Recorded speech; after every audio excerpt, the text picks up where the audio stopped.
our people, all of them ought to be. Why? I couldn't provide an answer, and he was held accountable. He can hate us anyhow he wants.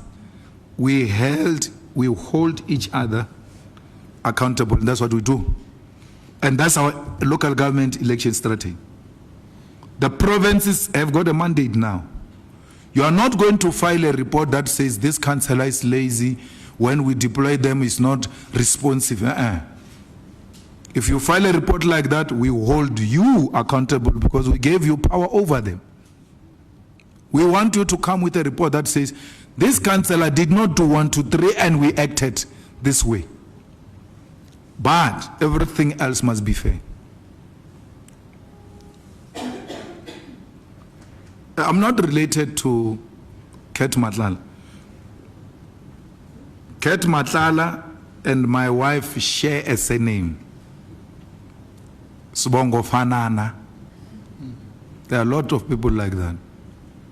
That's why I said to him in that prison jokingly that when he was trying to define his relationship with the head of Hawks in KZN, I'm forgetting his name, he said it's like a brother to me.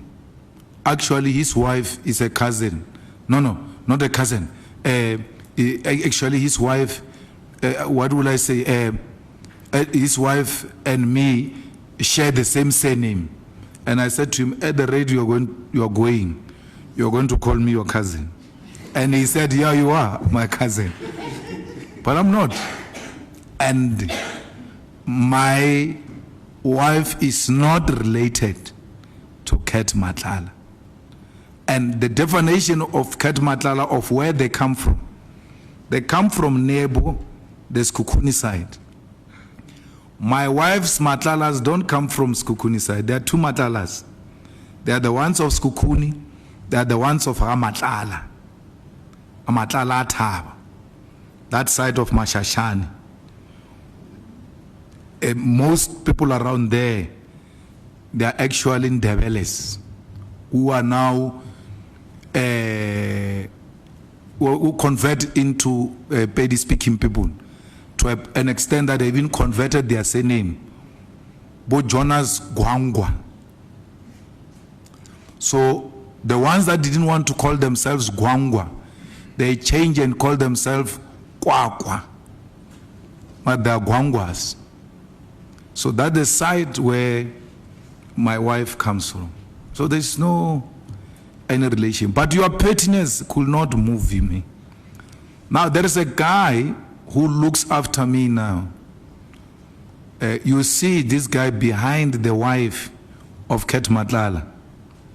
That picture you used and said Matlala's bodyguards or protectors were looking after Malema's wife, and you put the cat's wife with a bodyguard, and you say, that's my wife. That's not my wife. The guy in that picture now works for the EFF.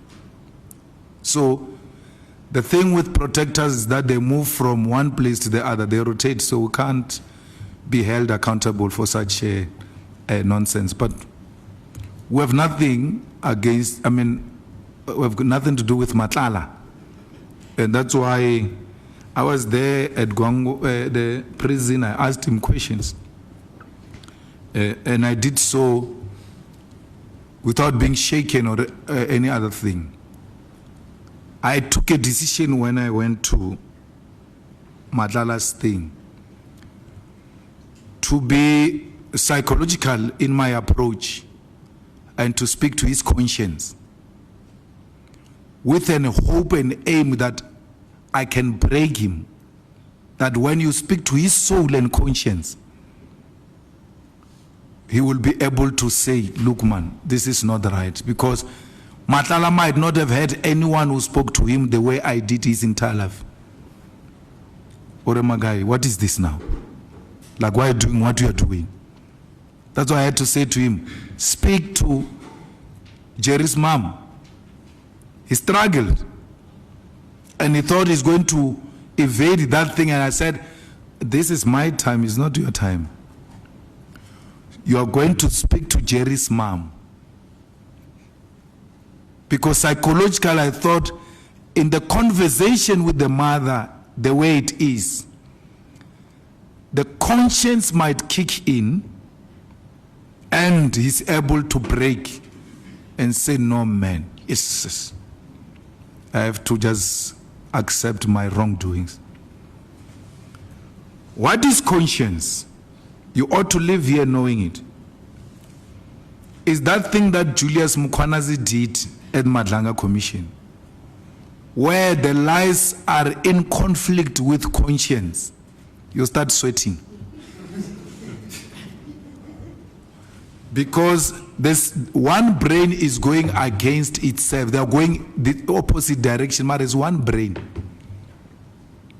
Okay, you think Julius Mukwanazi, because he's current, maybe I'm being opportunistic. You remember the national chairperson of MKP, Ntlego? What is his name? Nkosi Nathi Ntlego. When his conscience had to declare a swimming pool a fire pool, you remember he was sweating. He was also fire pool. That's conscience. When you do those things of competency tests, they put things on your fingers and then make you sit on some chair and all of that. They call it what? Polygraph. Polygraph. They make you sit there and then they start asking you questions. You must sit, so even under your feet, they put some equipment. You must answer honestly, because if you don't, conscience kicks in. And someone was telling me a story that when they put him through the competency, and then they asked him the same question 3 times, and the conscience came back that now he has to confess, or it's true. But he said no. Instead of saying yes, this finger stood up. This one, he just found his finger up like this. And then he knew, no, he's gone. I don't know, if I had anything, I was going to cut this finger. I don't want it anymore. It just stood like this. He didn't give it a permission to stand. That's what I wanted to do to Matlala. You approach different scenarios with different approach. And being a student of psychology, I know that myself. That's why you try to play psychological games with me. I know this one is taking chances and it's not going to get to me because I know this game. So I was trying that. To an extent, I succeeded because Jerry's mom sent me a message and thanked me. And thanked me and said, for the first time, I felt represented. That what I've been longing for, that someone should hold this guy accountable about my son. It happened today and I'm happy. If I can make one African mother happy, you guys, I know I will never do anything to please you. That's where we stand, Somlom. Thank you. I'm sorry I took long, but as a commissar, I've got a responsibility to educate. Thank you very much, President, even for exposing us. We will take the second round of questions and final round of questions. You'll be number 1. You'll be number 2. You'll be number 3. Is there number 4 and 5? Going. Sorry. He says I didn't answer the question of political parties that are mushrooming, including Maibuye and all of that.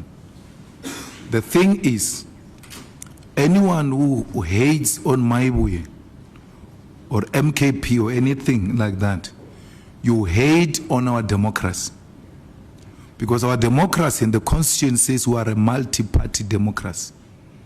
We are not a 2-party state.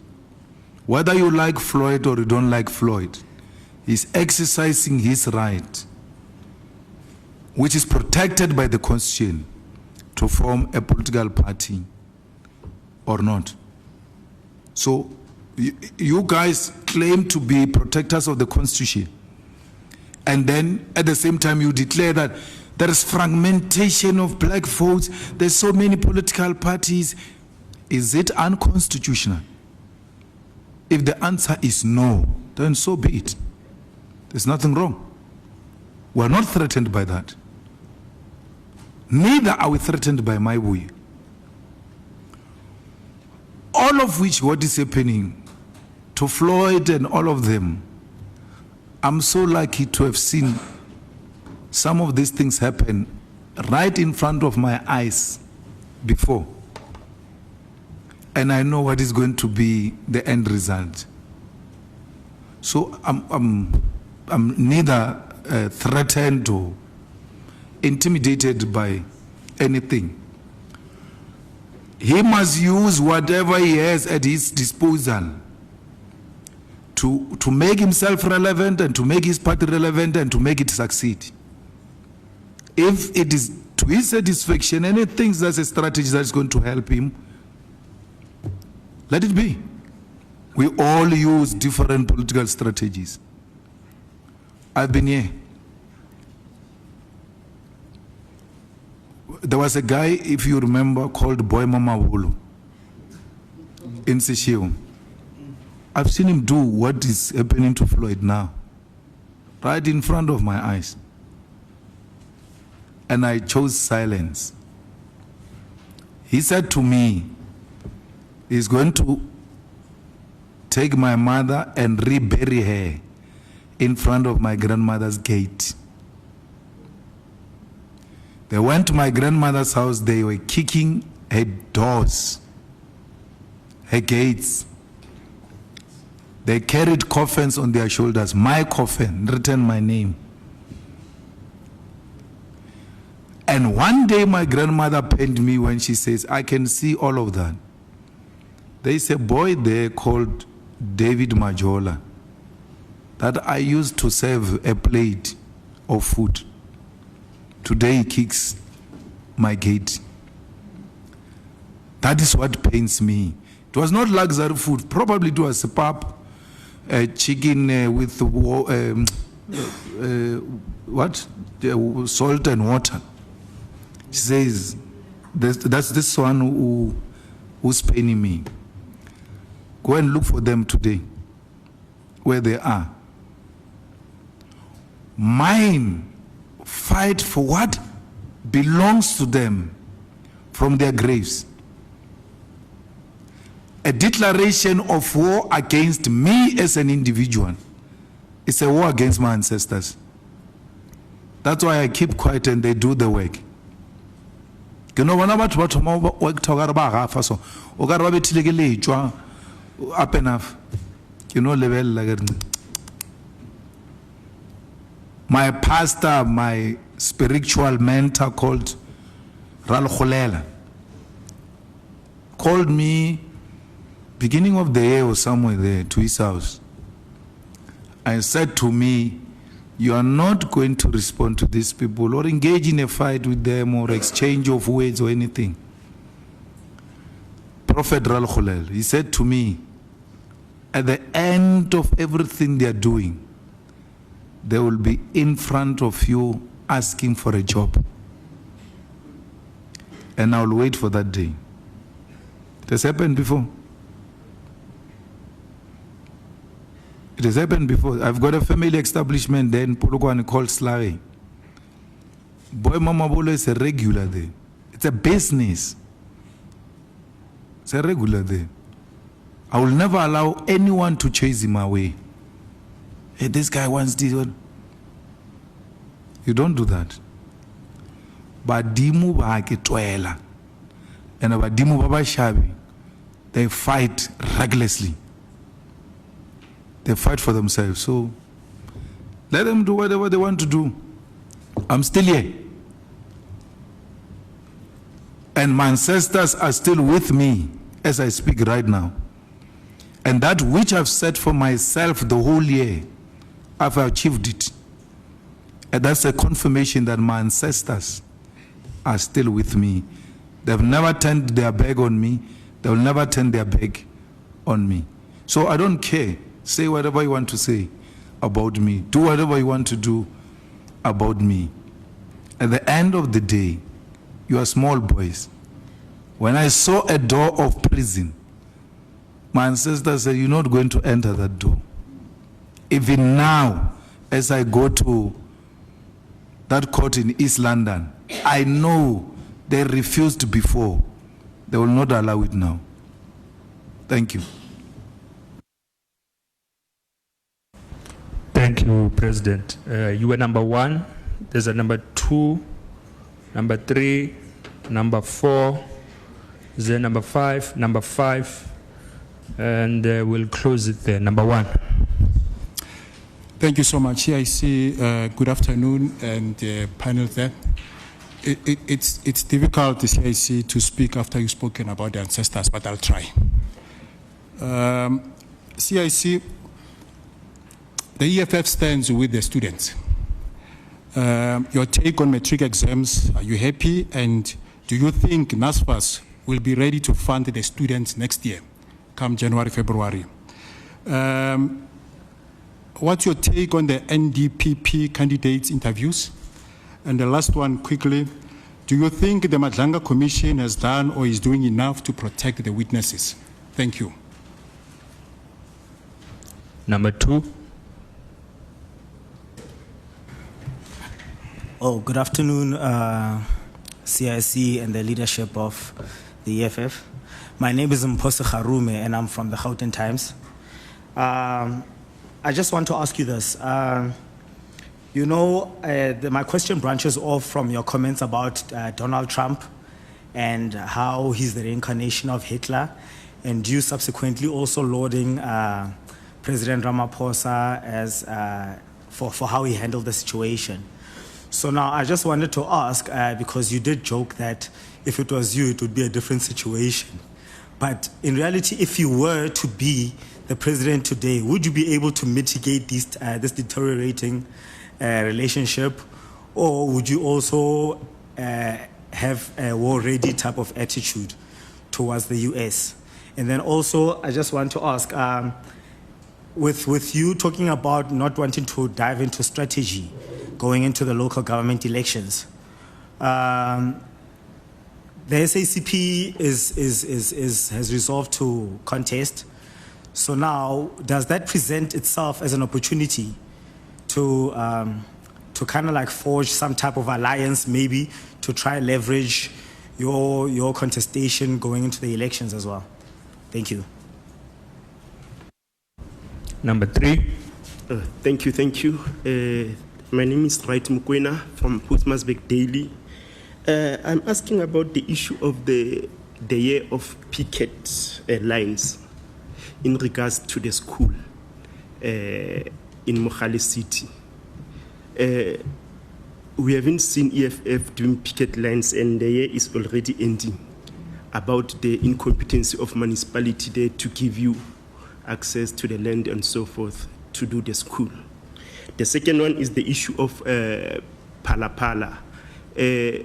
When there was a march to hold Mr. Ramaphosa accountable, CIC, you said if you don't get the answer, there will be a march every month. Is it still going to happen? Thank you. And the last one, number 4.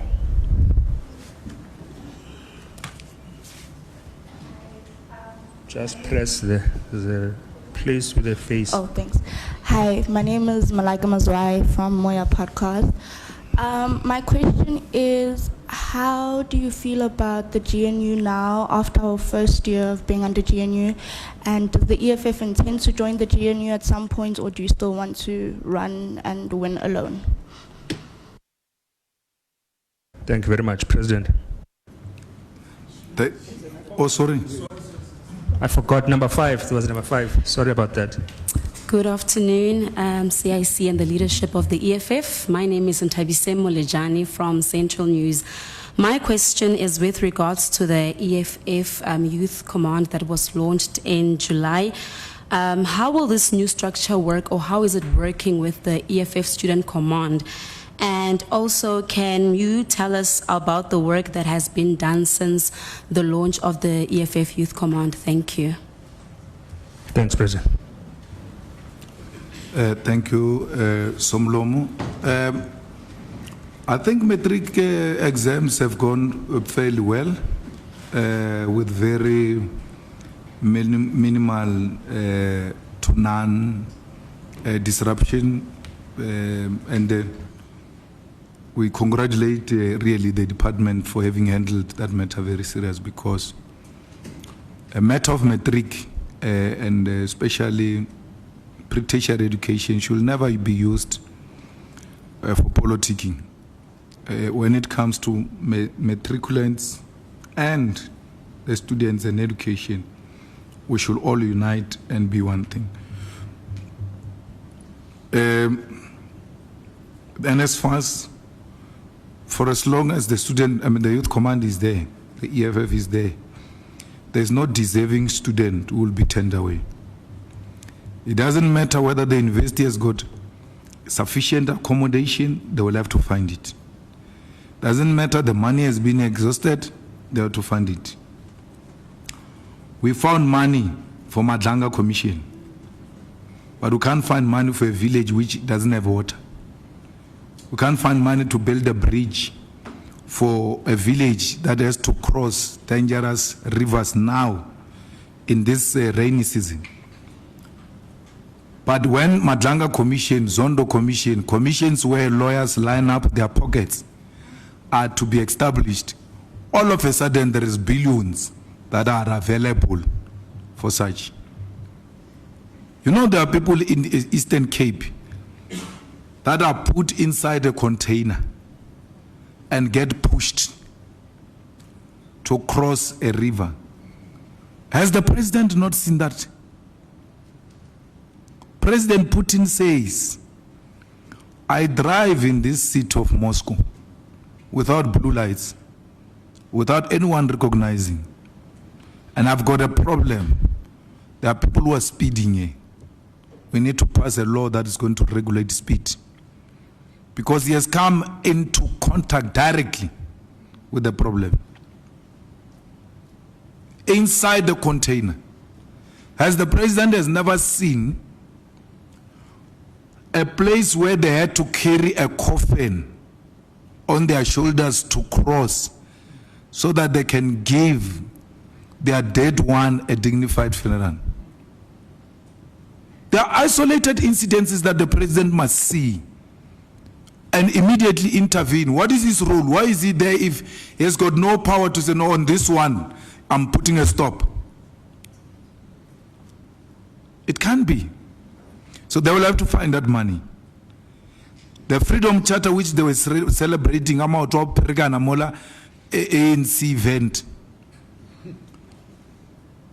the doors of learning and teaching shall be open.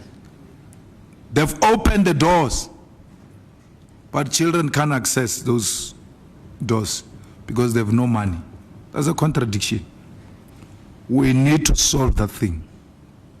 So hence in our statement we said, the first thing, we are going to have to be at each and every gate of every campus, not university, TVET, university campuses, every gate. Students must look for the gazebo of the EFF. Students must look for the EFF table. Why? The students have been very good to us. We have an opportunity to return the favor, and we'll do that without fail. And that is the role of the Youth Command, with the support of the mother body at the back. If I were president, I will never be sheepish in front of the US attack on South Africa, never. First thing I would have dealt with properly is that thing of Rwanda of killing our people by Kagame, killing our soldiers. Till today, we have not responded to that situation. Now the report has come out. Only 27% of our soldiers are fit for purpose. It's not me. When I say it, I get insulted and be told he's putting the country at risk. And we are at risk. We need to turn around the military of South Africa. We need to put more money in the military of South Africa. What is the point putting all monies into all of these things when you can be walloped by a small country like Rwanda? Humiliate you to a point where the president of Rwanda makes no apology about it. He continues to insult us till to date. Till to date. And there's no response. Well, me and Ramaphosa leadership style is different. He does his own things his own way. Sometimes they work, most of the times they don't work. Like that diplomacy of his was needed now. Because we owed it not only to Trump, we owed it to the world to be hospitable to our visitors. And we're exactly that. And never shown a sign of a panicking nation, which is under siege by America. So you should know that I will never be sheepish. We've got, and most of the, Matlala, when Matlala said to his God, how many? 8 special forces, 9 special forces, 8, and 1 task force. He was not answering the question. He was actually trying to threaten us that he walks around with the army. The Special Forces of South Africa, it means the highest level of the South African National Defense Force. The highest. Those people alone, they can flatten that thing of Rwanda alone. Our Special Forces. They are not small boys, those people. Very dangerous people. Followed by Special Task Force in the South African Police Services. Very dangerous people. Part of you to pass to be a member of a task force, not even special force, task force, you have to jump out of that thing of a parachute. Every task given to you, you have to be dropped in a country, a foreign country, without that country knowing, in a bush, and then you have to find your way back without a cell phone, without a compass, nothing. You have to sit like this and look and say possibly this way and go and come back. That's when they treat you, they teach you how to infiltrate the country.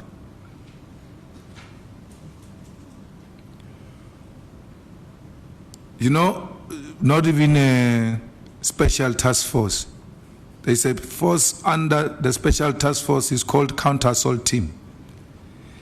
They are trained to pass a lie detector. This thing I was telling you about. Lie detector, you call it what is a DP? Polygraphy. So what they do, because I guess they put things under your feet so that when you lie, the toes move. So under your toes, they put the pins inside your shoes. Or you must stay like this. If you move, even when you are lying, if you move, these things are going to cause you trouble.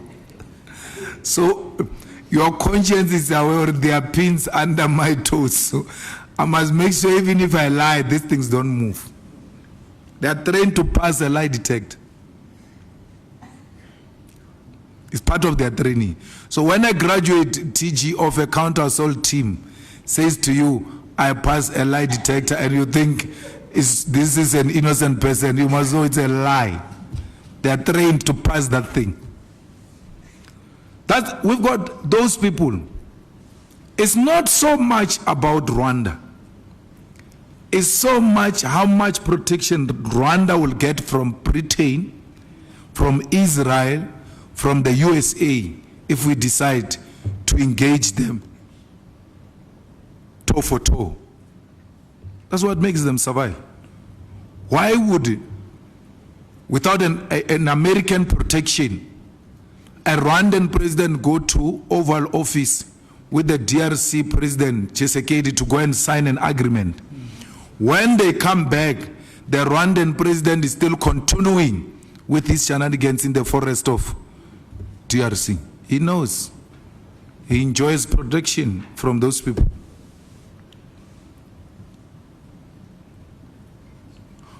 But, you know, I don't know what is the ANC resolution on the Communist Party. We will engage the Communist Party. We continue to engage the Communist Party informally. We're ideologically aligned. But the Communist Party has got no capacity of mass mobilization. I think they must accept that they are just theoreticians and leave it at that. You know, there is a guy called Julius. You have never heard him saying he's going to launch a branch of the ANC, no matter how good he is ideologically, politically, and all.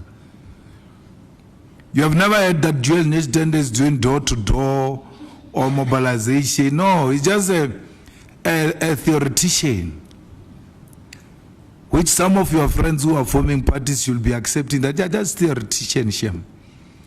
These things of parties and mobilization, they are just not their thing. That's what the Communist Party is. And what is more interesting about these ones who are forming parties and they can't even mobilize people and organize their own conferences is that they are graduates of Communist Party. 30. Where have you ever heard that Blading Zimande is organizing people? Where? Gwede is even much better because Gwede was in the NUM. At least he organized the mine workers. They don't do that. Their job is to just sit and then theorize and critique. They are armchair critics. They don't. Shem Soli is trying to agitate Solimapai, but he doesn't appreciate the fact that the people he serves with, all of them, thrive on Google. When you are sitting in a meeting with them and you say, how do we move about this question of coalitions? You must go to a meeting of Communist Party or the Young Communist League. At least I was fortunate to go to meetings of Young Communist League. All those young people of Young Communist League go to meetings with laptops. All of them. And you're thinking they're taking minutes. They're not taking minutes. When you say, how do you go about this issue of coalition? They Google, what will Marx say on coalitions? And then they put it like this and they raise their hand. Comrades, Marx on this question would have said, because Moto, when you speak to him without the gadget, there is a crisis. There's no idea of what they're talking about. So we used to have a secretary in the EFF who came from the Young Communist League and the Communist Party in Limpopo called George Rappel.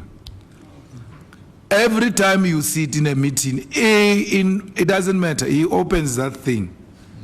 And he even had a computer, not the one, laptop, the one that can even fold straight like this, like flat. When you are speaking, the guy is typing. He's a provincial secretary of the EFF in Limpopo.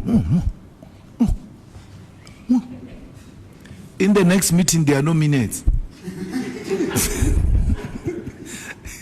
In the next meeting, there are no minutes. The guy from the Communist Party. Next meeting, no minutes. So they should accept that it is not their strength. I think that strength ended with Chrisan. After that, really, but theoretically, ideologically, and They will engage. They're very good, they're gifted at that. But theory without practice is meaningless. And they've threatened ANC for a very long time. I don't know why the ANC took this much time to respond to their threats. So in the by-election of Ward 13, there's a guy called Obed. Obed, I forgot his name, in my ward. Went to the same school. He was a Communist Party candidate now, when we had the by-elections. The guy was an ANC activist, he's well known, everybody knows him there as a comrade. But the day he took a cap of the Communist Party and stood against the EFF and the ANC, what was the lowest they got in a video at the DP? There's a video where they got 2 votes. Yes. And then I think the highest was 7 in a video. They were there. Prominent Communist Party people that I know in Limpopo. When I went to vote, they were, calling me, and I was like, "Oh, how are you?" I know them. I think they got how many votes they got for Communist Party? That are 10 or 15. Madala Masuku was there. Very less votes that can't even suggest that there's any potential of threat. Every time we critiqued them about that, they characterized us in the ANC as being anti-communist. But no, there's a group here that is embedded at getting rid of the Communist Party and all of that. At least COSATU at the time could pull masses. COSATU could stop work. Now today I hear that COSATU is marching. I hear after that COSATU was marching. I feel nothing. Nothing. Nothing. No, the shops are operating. The workers are going to work. Those who don't report for work, they say they went to the strike. If there's a sheet to be signed there at the strike, they sign and go home. They're not part of those things. Here in Dobsonville Stadium, where they failed, you must repeat that they failed. They must know they failed to fill up Dobsonville Stadium. Having Ramaphosa and that president of COSATU self-seeking, who's selling us out workers for a position. She's desperately wanting to go into a GNU. She doesn't care. And why these workers don't see this thing, I don't understand. I don't understand why they can't see that she's not for them. She's for whatever is happening. Mbuyiseni Ndlozi, with the leadership of EFF in Gauteng, Mushekoma, Dunga, fill up Dobsonville without a sitting minister, without a president, without a state resources, filled up to capacity without any national intervention. They defeated COSATU. The last beautiful picture of red in Dobsonville Stadium remains the EFF. They must be ashamed of what they've done. That's why Ramaphosa has got no regards for these workers. The NC has got no regards for these workers. Because they know they've pocketed COSATU. They've finished it for positions. I'm telling you now, Mbalula is going to be president of the ANC if there is no serious intervention made to stop him. To stop him. I warned you about this, that this Mbalula, if they allow him to do what he's doing, is going to lead them. If it was a marathon, Mbalula is ahead. Paul is trying to catch up.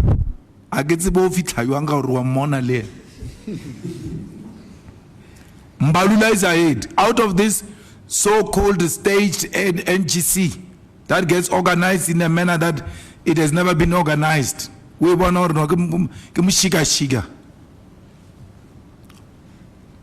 That was Mbalula's show of force. You say it was Cyril's show of force because there are people who said they are going to remove Cyril. Cyril didn't get removed. It was never about that.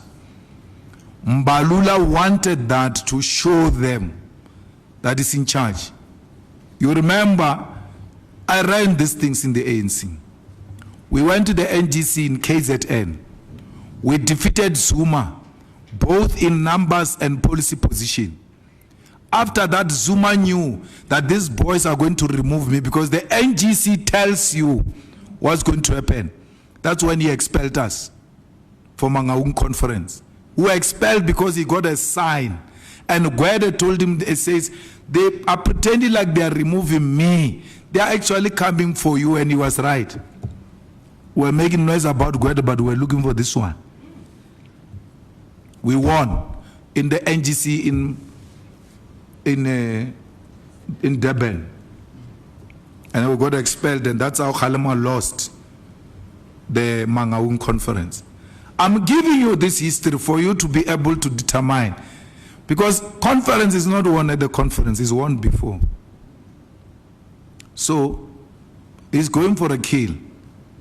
He's going to emerge as a president. Unless something drastically happens. Because the naive you guys says, yeah, but you said Mbalula is going to be a president. Look, now he's a president. I'm telling you, what is prevailing now, the balance of forces show that Mbalula is going to be a president. Let me give you the last example. At the NGC, Mbalula addresses for 2 hours 30 minutes, addressing the NGC. The president is sitting here, meaning he's addressing president for 2 hours 30 minutes. That's number one. That's when a man shows you doesn't care about those things. Then make matters worse. When he finishes speaking, they start singing about the Secretary General Mbalula in the presence of the president. What happens? The president is forced by that environment to stand up and sing about Mbalula. You didn't see what was happening there. Onobala, tena sifunu no bala one content Ramaphosa. No bala. It's supposed to be the other way around. Then Gwede realizes, man, hey, there's going to be a mess here. He tries to stop the song. They sing even louder. And not only louder, go to the podium. The sitting president is made to sing about the Secretary General. And then you must tell me where the power is there. Paul Mashatile, who says he's a contender, he's made to sing about a person he's standing against. Get power, Papa. If you know how it works, that thing. Get power. It's a psychological warfare. You fight Mbalula, you see those videos, you see the whole conference standing up, singing about this guy, you're like, it looks like this one of ours won't work. Let's join this one of Mbalula. It's psychological. So, we are ready to join GNU, and we will join GNU. The person who's stopping us from joining the GNU is Mbalula. Once he gets that thing of president, he's going to get rid of that thing of DA, and I said, come here, come. Because Mbalula can accept the fact that we must be ahead of him. That if they get in, and they get given responsibility, and they shine, the potential is, I will never get this thing I want. So we grew up under him, so he knows, no. Kathleen. Let me resolve this thing. Once we're done, I will call you. We're being stopped by Mbalun. Cyril doesn't have any problem. Majority of those NEC members don't have any problem. The problem, they take a decision to do away with DA and Freedom Front Plus. Why would you beg Freedom Front Plus, for instance? Why? What do you want from a Freedom Front Plus? What? What will they do, which they're not doing now? Because AfriForum is Freedom Front Plus. And AfriForum is the one that is going around saying you are killing white people, which means a minister of correctional service says you are killing people. So why can't you just get rid of these things? Because anyway, you're not gaining anything out of that. Nothing. They know that they are not getting anything. It's not about attracting investment and growing the economy, because even with that GNU for over a year now was stagnant at 0.5 growth.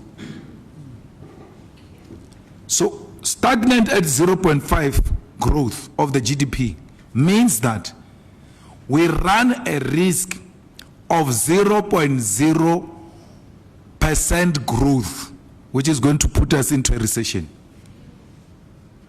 These people are going to put us into a recession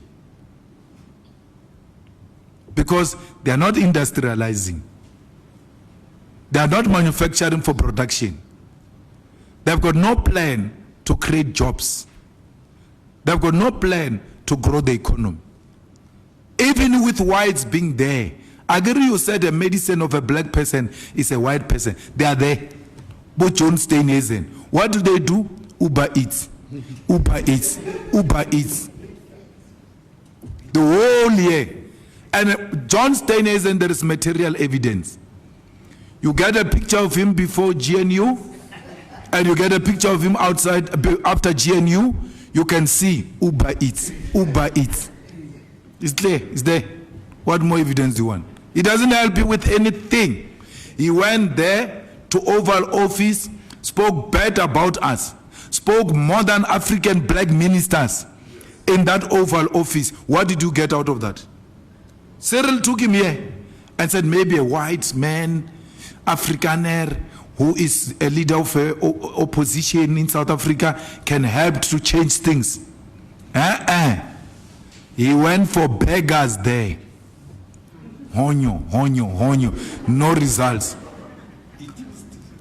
And it is of note. Helen is after him now. Want to show him flames. That DA is Helen. He's in charge. They will finish him. Still nothing. They're not getting anything. We are saying to you, trade with China. Let's work with China. The DA says China is an undesirable partner and all of that. After eating Uber Eats, he's in China. He wants to eat with those things.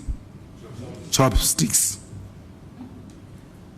After he said China, we have been saying to you, go to China. Like we're saying now, no, China human rights, China this.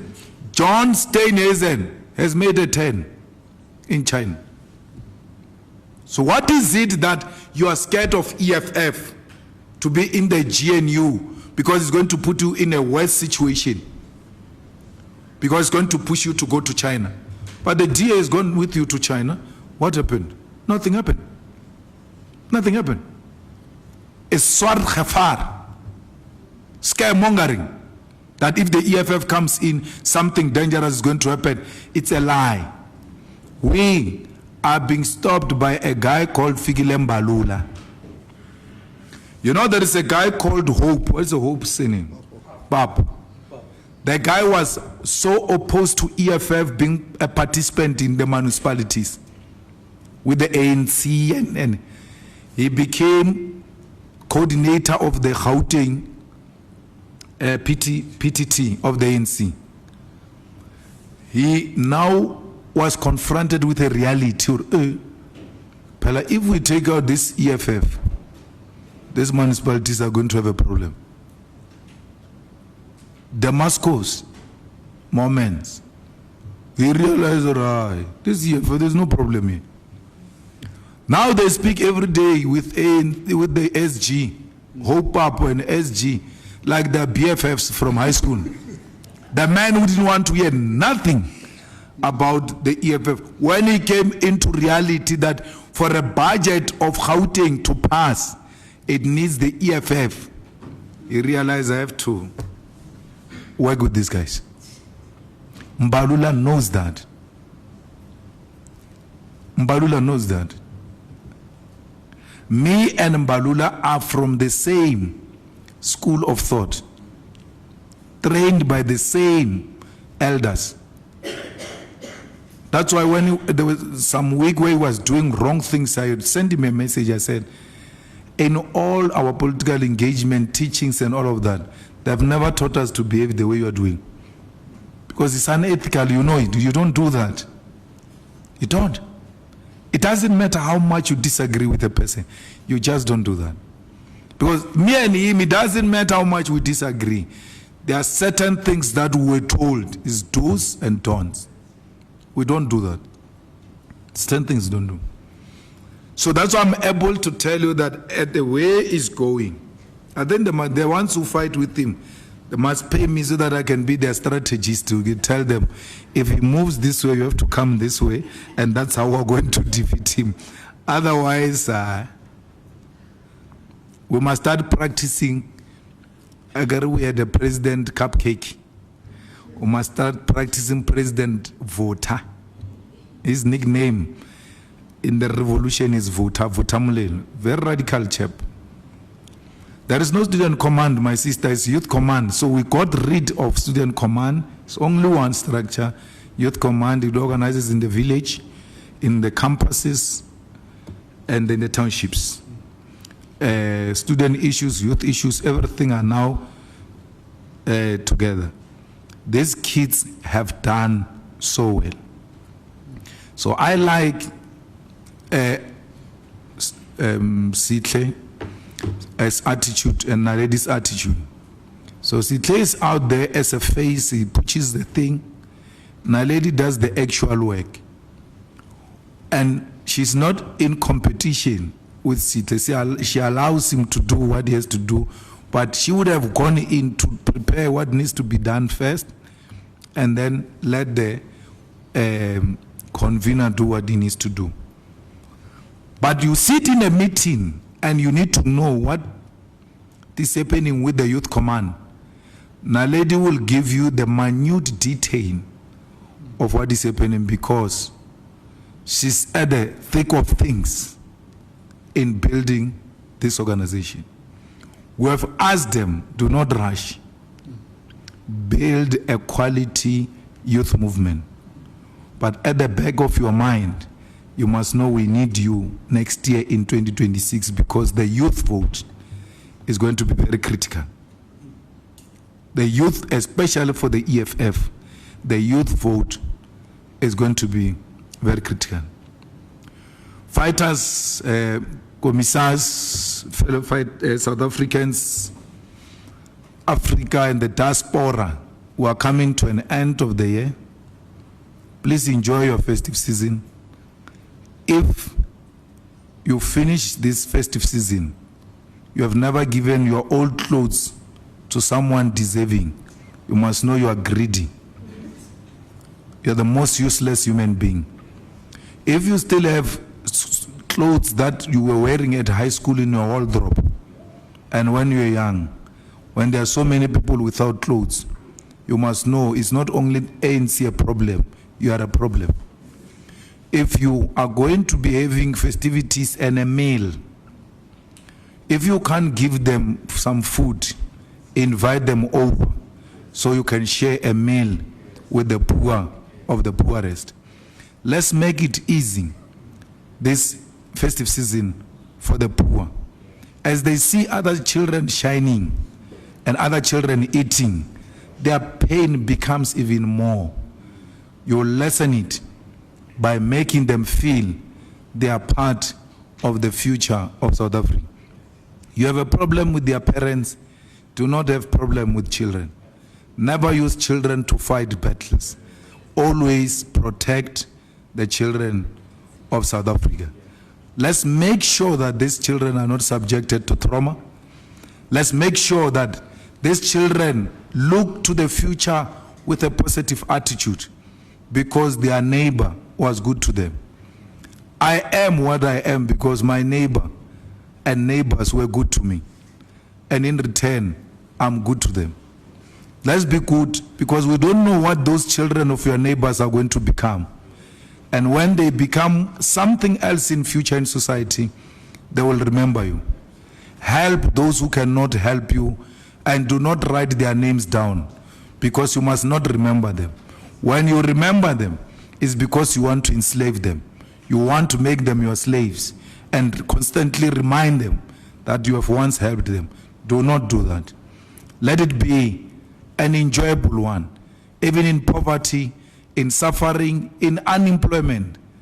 There is a moment we need to pause and appreciate God for giving us life. Thank you very much. Thank you very much, President, the people of South Africa, the media. That brings our press conference to a close. Thank you very much, President. Officials.